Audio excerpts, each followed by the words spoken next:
nitamketisha nami juu karibu na Baba.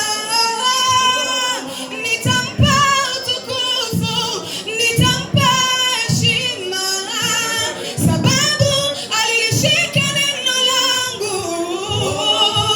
Atakayeshinda nitamketisha nami juu karibu na Baba.